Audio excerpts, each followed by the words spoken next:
शांत और हरे भरे जंगल के बीचों बीच बुद्ध अपने शिष्यों के साथ बैठे थे। धूप के सुनहरे किरणें पेड़ों की शाखाओं से छनकर गिर रही थीं। वातावरण में पक्षियों का मधुर संगीत गूंज रहा था। उनके शिष्यों में एक थे आनंद, एक उत्सुक और समर्पित युवा जो सदा बुद्ध की शिक्षाओं में नए अर्थ खोजने को उत्सुक रहते थे।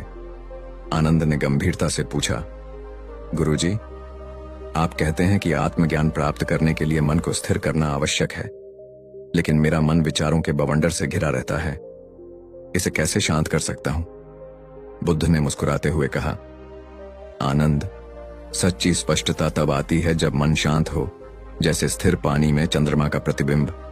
लेकिन यह समझ केवल शब्दों से परे है। कल मैं तुम्हें एक ऐसा पाठ दूंगा जिसे शब्दों में नहीं बांधा जा सकता। यह कहकर बुद्ध ने ध्यान साधना शुरू कर दी। शिष्य उनकी इस बात पर चर्चा करने लगे, लेकिन आनंद चुपचाप सोच में डूब गए। अगले दिन सूरज की पहली किरणों के साथ बुद्ध आनंद को जंगल के एक तालाब तक ले गए। तालाब कीचड़ से भरा हुआ था, लेकिन उसकी सतह पर एक सुंदर कमल खिला हुआ था।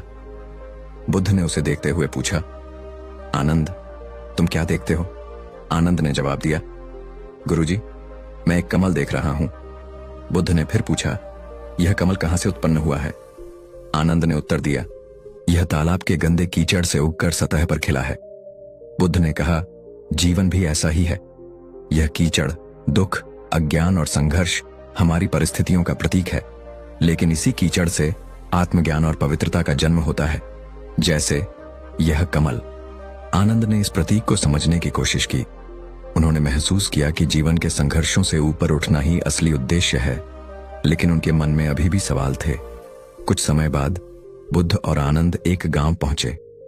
वहां एक धनी व्यापारी आया और विनम्रता से बोला, भगवान, मेरे पास धन दौलत सब कुछ है, लेकिन शांति नहीं है।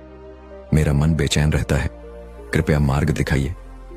बुद्ध ने जमीन से एक मुट्ठी रेत उठाई और उसे कसकर मुट्ठी में पकड़ लिया। रेत उनकी अंगुलियों के बीच से गिरने लगी।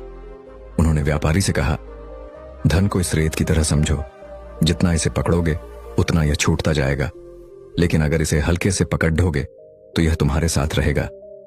व्यापारी ने सिर झुका लिया। उसने बुद्ध की बात समझ ली। आनंद ने यह देखा और मन ही मन सोचा, त्याग ही शांति का मार्ग है। शाम को जंगल में वापस लौटने के बाद आनंद ने पूछा, गुरुजी, हम दुखों से ऊपर कैसे उठ सकते हैं? संसार का कीचड़ तो बहुत प्रभावी है। बुद्ध ने पास के झरने से पानी भरा और उसमें मुट्ठी भर नमक डाल दिया। कटोरा आनंद को देते हुए कहा, इसका स्वाद चखो। आनंद ने एक घूंट लिया और तुरंत कहा, यह तो बहुत खारा है। बुद्ध मुस्कुराए और फिर झरने में नमक डालते हुए बोले, अब झरने से पानी पियो। आनंद ने झरने से पानी पिया और प्रसन्न होकर कहा, यह तो शुद्ध और ताजगी भरा है।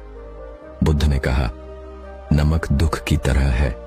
यदि तुम्हारा मन एक छोटे पात्र की तरह संकीर्ण है तो दुख तुम्हें कड़वाहट से भर देगा, लेकिन जब तुम्हारा मन इस झरने की तरह विशाल होगा तो वही दुख उसमें घुलकर विलीन हो जाएगा। आनंद ने सिर झुका लिया। उन्होंने जीवन का एक और महत्वपूर्ण पाठ सीख लिया था।